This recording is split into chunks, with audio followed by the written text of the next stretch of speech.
Salut, bienvenue sur Lovelight. Aujourd'hui, on va découvrir ensemble l'intérêt d'une chambre photographique. Pour ça, on va faire de la photo, bien entendu, plutôt une photo culinaire.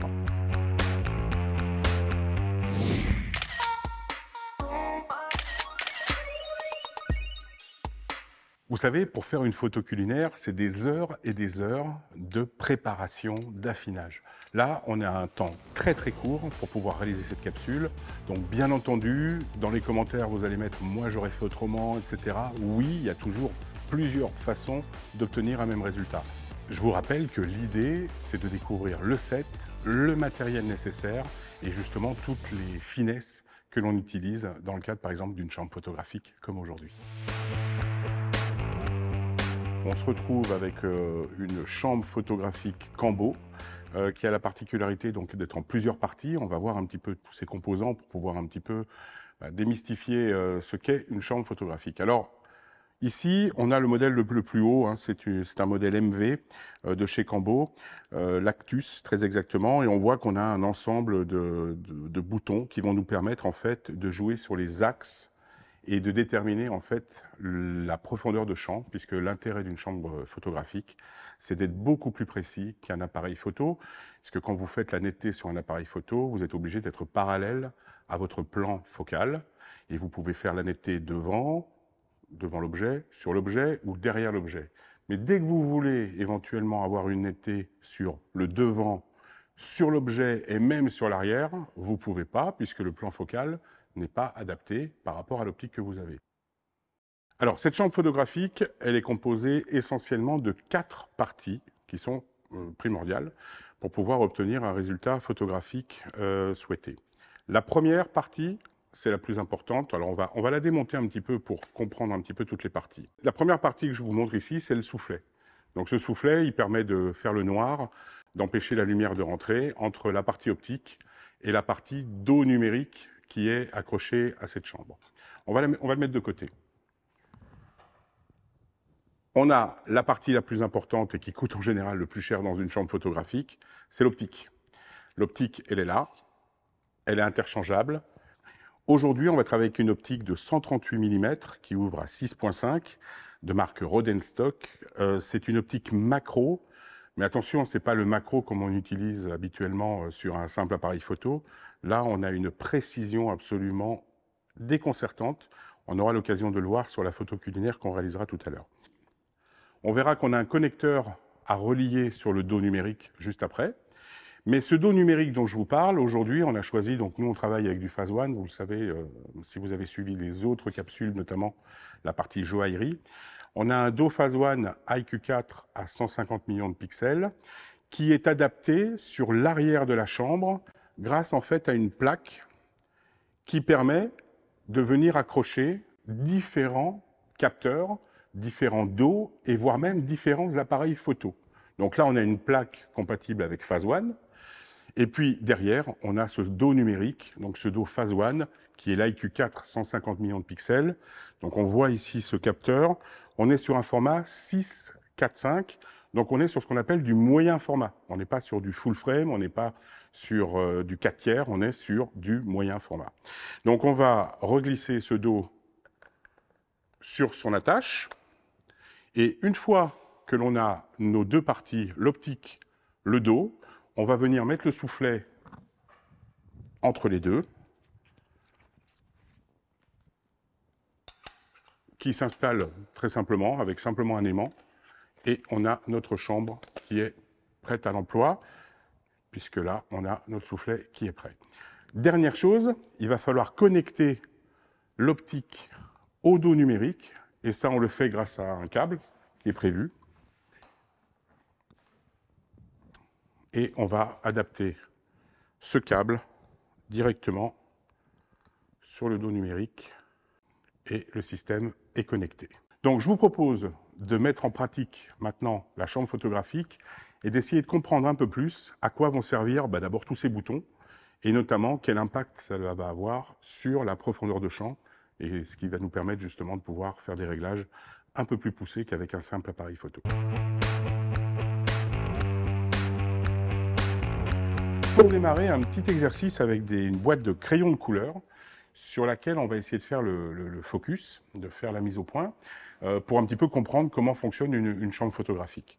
Alors là, j'ai configuré la chambre photographique où le plan focal est à 45 degrés des crayons, et lorsque l'on déplace la distance entre le capteur et l'optique, eh bien, on fait une netteté. On s'aperçoit quand même une chose, c'est qu'on n'est bien entendu pas capable, comme avec un vrai appareil photo, d'avoir la netteté du premier au dernier crayon. On s'aperçoit qu'on peut simplement, éventuellement, focuser sur un des crayons. Surtout quand on est en zoom, on voit que là, c'est à peu près le bleu et le vert, toute cette partie-là de crayon qui est nette. Mais on s'aperçoit bien qu'en dessous, on a bien un flou comme on l'aurait avec un vrai appareil photo. Alors là maintenant, ce qu'on va faire, c'est qu'on va déplacer l'axe du plan focal. Et ce que je vais faire, en fait, je vais venir incliner l'optique. Là, je vais la monter à 8 degrés. Alors c'est très très précis, hein. On a la capacité de pouvoir lire sur une règle graduée l'inclinaison.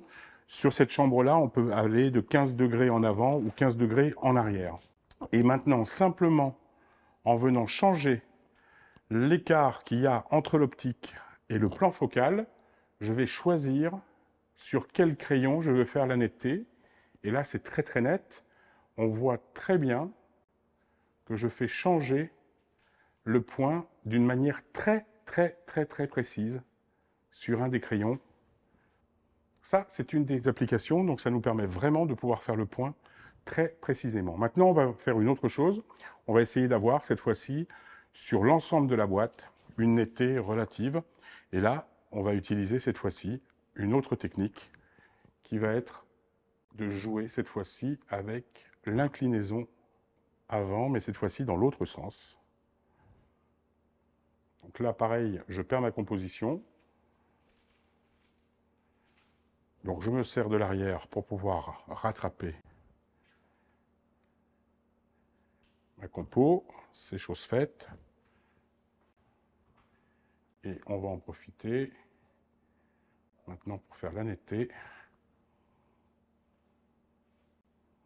Voilà. Et là, j'ai quasiment tous les crayons, enfin j'ai tous les crayons qui sont nets, simplement avec l'inclinaison du champ focal qui a changé. Donc là, on le voit en gros plan sur l'écran. On voit bien que tous les crayons, cette fois-ci, sont nets. On n'aurait pas pu avoir une profondeur de champ appliquée sur l'ensemble des crayons si on avait utilisé un appareil photo, où cette fois-ci, bien le plan focal, lui, ne peut pas bouger, et on était donc perpendiculaire finalement à la boîte de crayon, où à 45 degrés, on aurait obtenu le résultat qu'on a vu au tout début, c'est-à-dire seulement un ou deux crayons, 2 ou 3 crayons qui auraient été nets, mais avec un plan avant et arrière qui aurait été flou.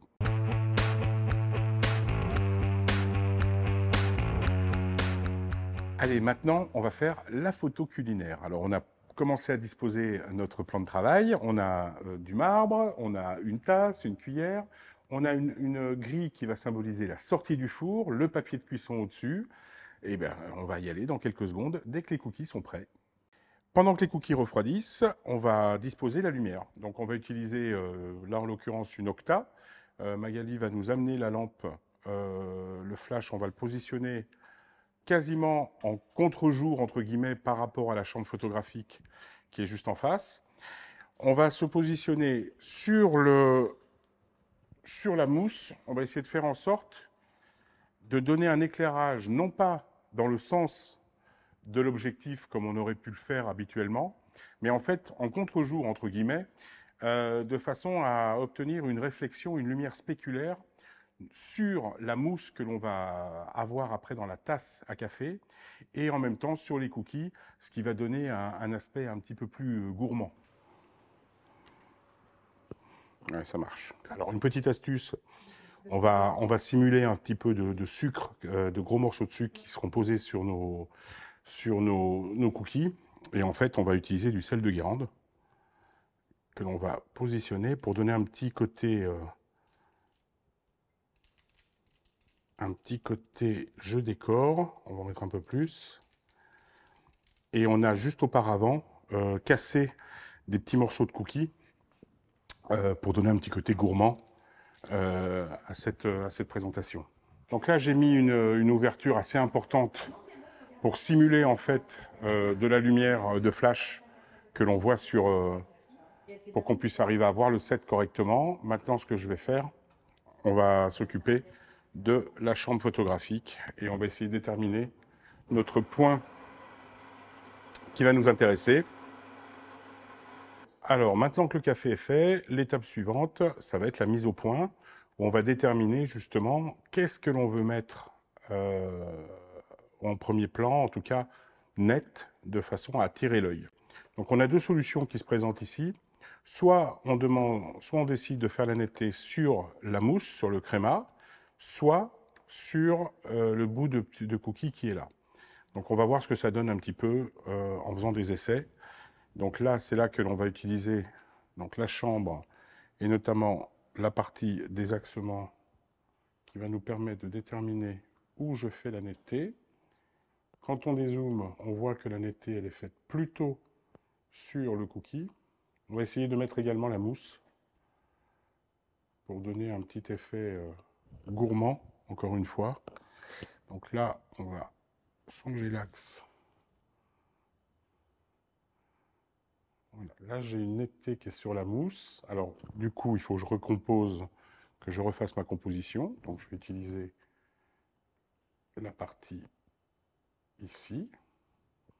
Et là, on a bien une jolie netteté, à la fois sur la mousse et au niveau du cookie. À ce niveau-là, on devrait être pas mal. Voilà, on voit vraiment le morceau de cookie. Et l'avant-plan et l'arrière-plan, eux, en revanche, sont relativement flous. Ça nous permet d'avoir un effet un petit peu grand-mère. On a sorti les cookies du four. Et là, maintenant, ce qu'on va faire, c'est qu'on va contrôler au flashmètre l'exposition qui est requise. Puisque moi, je suis à 125e avec ISO 200. On va déclencher le flash. Voilà, et là on a une ouverture alors on est à 125 au niveau de la vitesse, c'est ce qu'on voulait, on a bien un ISO 200, et il nous dit 5, 6, 9, ce qui correspond quasiment au-dessus de 6.3, 7.1, ça correspondrait à F8, et on va faire notre photo dans ces conditions-là. On s'aperçoit qu'on a bien le spéculaire, la lumière spéculaire dont on parlait tout à l'heure, qui nous permet d'avoir un effet, entre guillemets, sur la mousse. En revanche, on s'aperçoit que c'est beaucoup trop petit. Voilà, on voit le spéculaire qui est ici. Donc on va déplacer la lumière de façon à obtenir un effet un peu plus au centre. On va voir ce que ça donne directement comme ça. Alors, on va réorienter la lumière. Voilà, on va voir ce que ça donne. Alors, c'est parti, on prend la photo. On a ce petit côté brillant. Et là, on a à peu près notre photo et on voit bien, cette fois-ci, cette partie-là, qui est la mousse qui est super. J'espère que vous en savez un petit peu plus sur le fonctionnement d'une chambre photographique avec par exemple un dos numérique comme on l'a fait aujourd'hui. N'hésitez pas à commenter la photo qui apparaît actuellement, qui est la photo finale un petit peu retouchée, certes. Comment vous auriez fait. Chaque photographe a son œil, bien entendu, il n'y a pas une seule recette. Et puis, continuez à manger des cookies, acceptez-les ou acceptez-les pas sur votre chaîne. Mais une chose est sûre, abonnez-vous, mettez un petit pouce si ça vous a plu et puis dites-nous tout dans les commentaires. Allez, salut, à très bientôt. Ciao.